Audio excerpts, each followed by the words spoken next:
That was incredible. I can't tell you how much easier this all just got. Thank you, Aquafina, for taking that beautiful bullet for all of us, and thank God I wrote my speech down. Hi.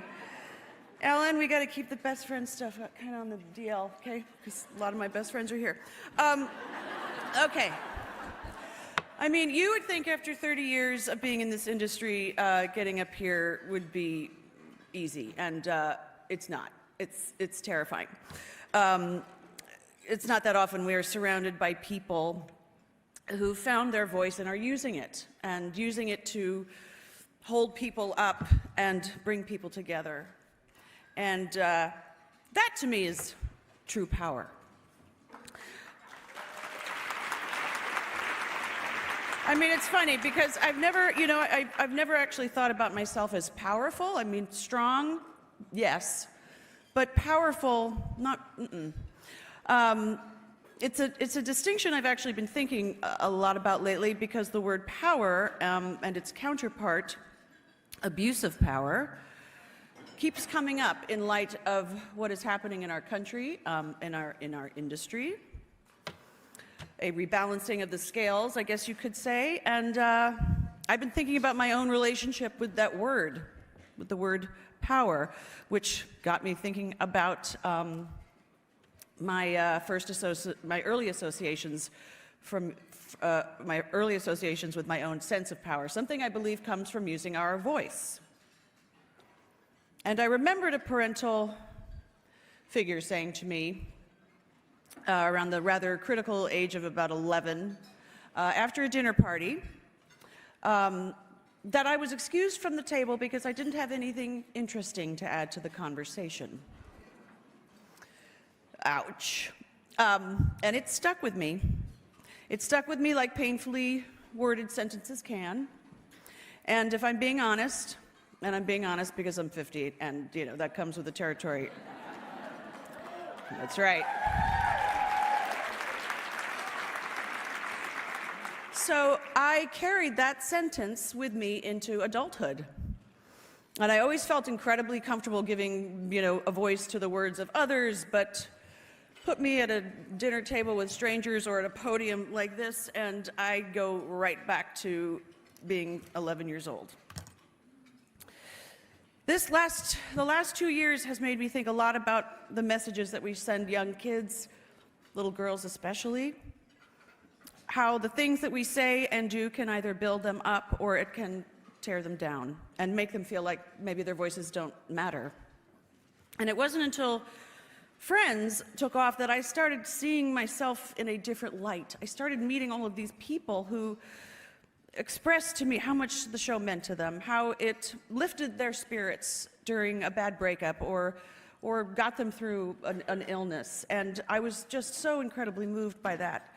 And I began to change the way I thought about my own voice and what it meant to have a platform to use it. Still no prompter. And then enter Marlo Thomas.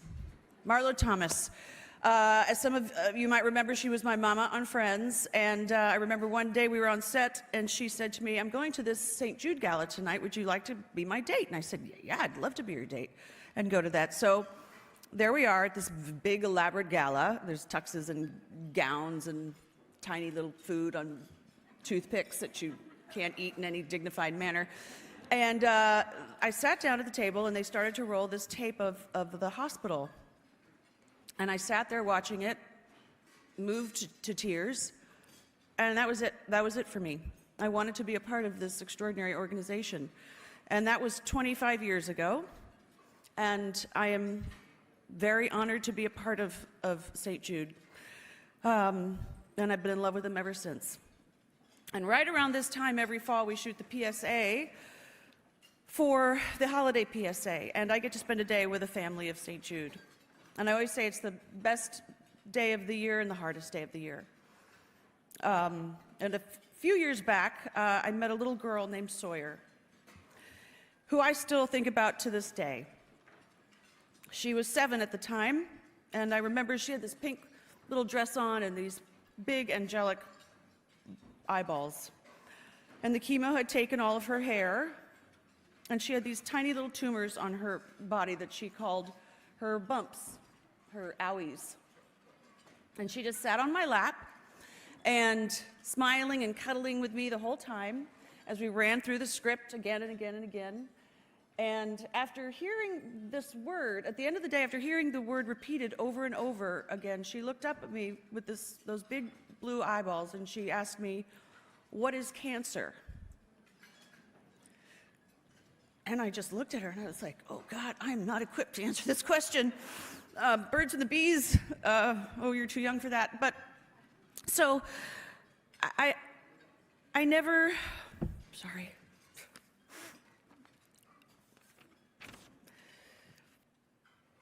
But seriously, I never forgot about that moment. Here was this little girl who was fighting this deadly disease every single day, and she didn't even know what the word was for it.